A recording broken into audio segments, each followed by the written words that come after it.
Hey, my friend. Today's episode starts with a mix of pride and nostalgia, because let's be real, some players aren't just part of a team, they are the team, and that's exactly what Tyron Smith is for the Dallas Cowboys. A cornerstone, a protector, a legend. So when the news broke that Tyron is officially retiring as a Cowboy by signing that symbolic one-day contract, man, it hit deep. You and I both know this was the only way his story in the NFL should end. 13 seasons, 5-time All-Pro, 8-time Pro Bowler, and most importantly, 13 years of protecting the blind side for Romo, then for Dak. Tyron wasn't just another lineman. He was a wall, a force. And even when the injuries piled up, he stayed committed to the star. You saw it, I saw it. That toughness, that loyalty. Sure, he had a short stint with the Jets last year, and honestly, that part hurt a little.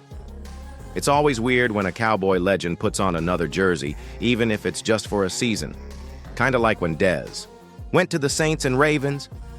It just didn't feel right. But this move to sign the one-day deal, it brings everything back full circle, and it feels right. It feels like closure. And here's the thing, moves like this send a message about what it means to be a Dallas Cowboy. It shows that the front office, yes, even Steven and Jerry, they still care about legacy, about honor, about giving our heroes the respect they deserve when they hang it up.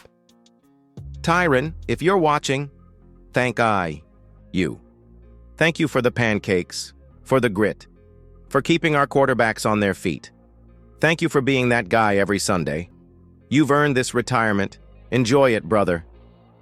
And hey, let me ask you, watching this right now, do you think Tyron Smith should go straight into the Cowboys' Ring of Honor? Drop your vote in the poll and tell me in the comments why or why not.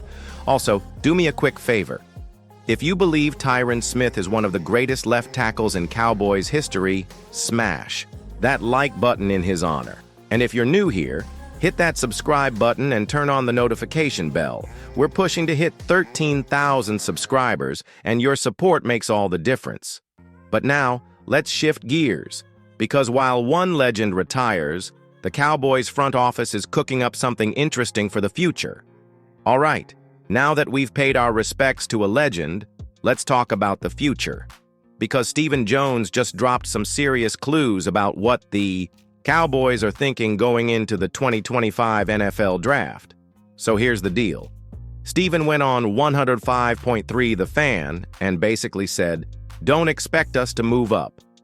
Now at first that might sound like a nothing burger, but trust me, this is big. Because what he did say was that the team is open to moving down in the draft. Yup, you heard that right.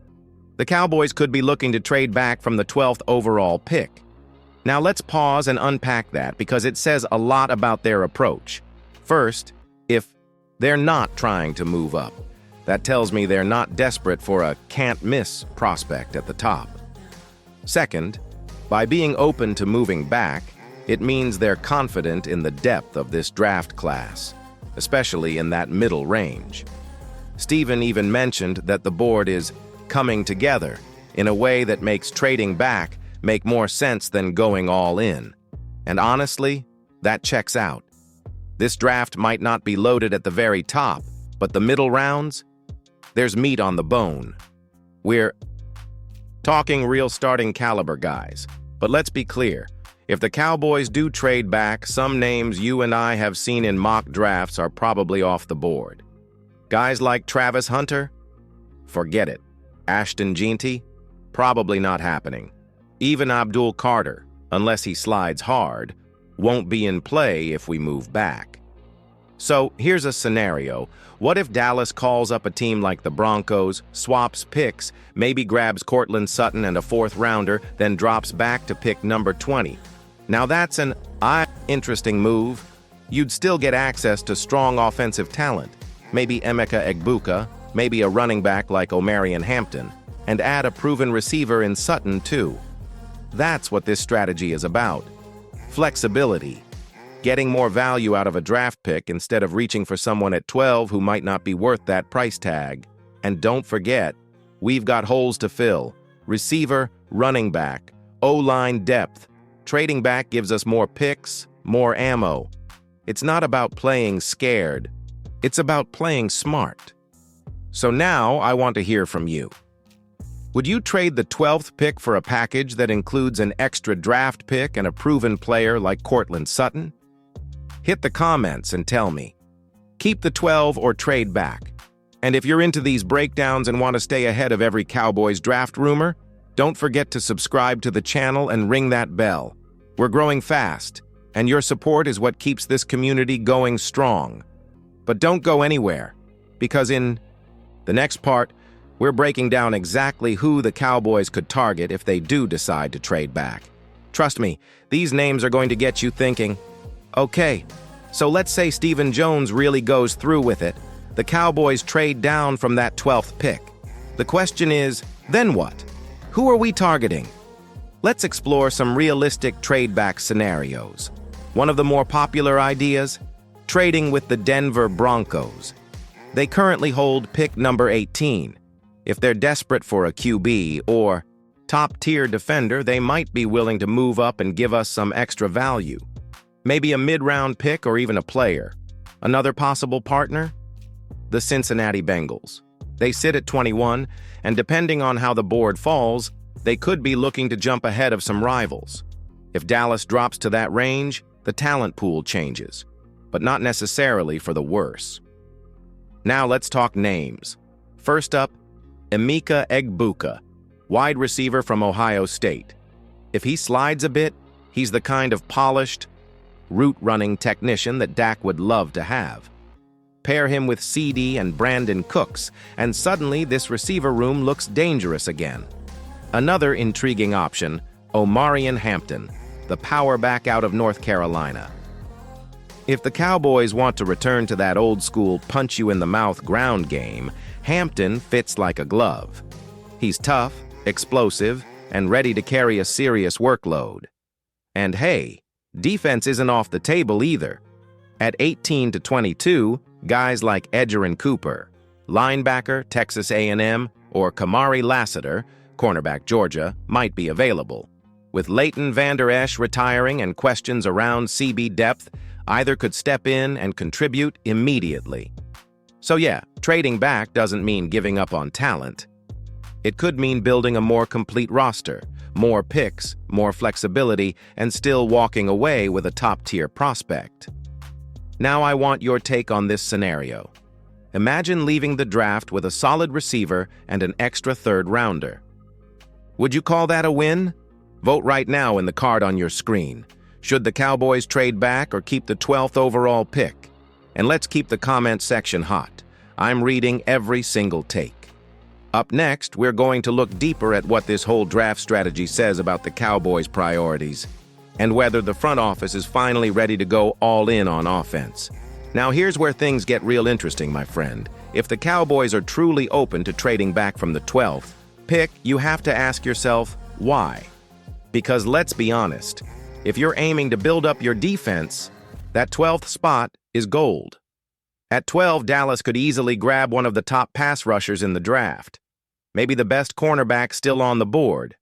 Guys who can come in and immediately impact Dan Quinn's old unit, now under Mike Zimmer.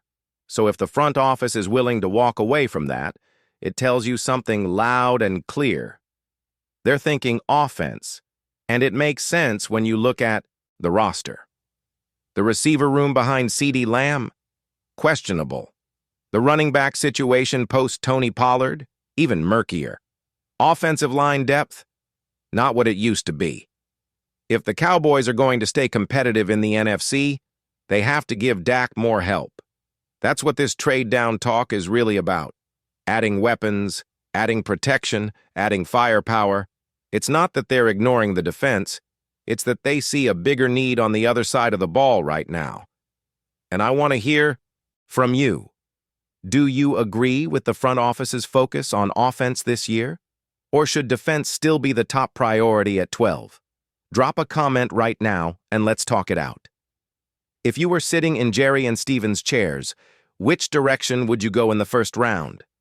We've got one last thing to cover, and it's aimed right at the heart of the fan base.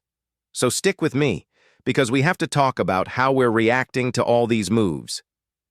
All right, now let's wrap this up with a real talk moment, just me and you, fan to fan. I've got to say it. Sometimes it feels like Cowboys Nation doesn't know what it wants. One minute, people are yelling for Jerry and Stephen Jones to do something. Be aggressive, make a splash, go get stars. But then, as soon as a big name hits the rumor mill, someone like Jalen Ramsey or another high-priced vet, all I see is, nah, he's too expensive. He's too old. He's not worth the risk. Come on now, which is it? You can't beg for bold moves and then flinch the moment there's a price tag attached. You want elite talent? It's gonna cost. That's the game. And yeah, some signings won't work out.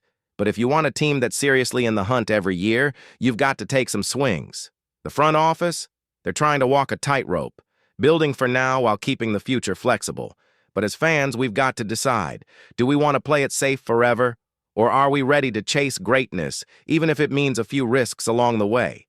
So, tell me in the comments, are you team go all in or team play it smart? Let's talk about it. No judgment, just real Cowboys fans hashing it out. And if you liked the conversation today, drop a like and share this video with that friend who always complains about the front office, no matter what they do. Now, before we close out, let's hit the highlights one last time.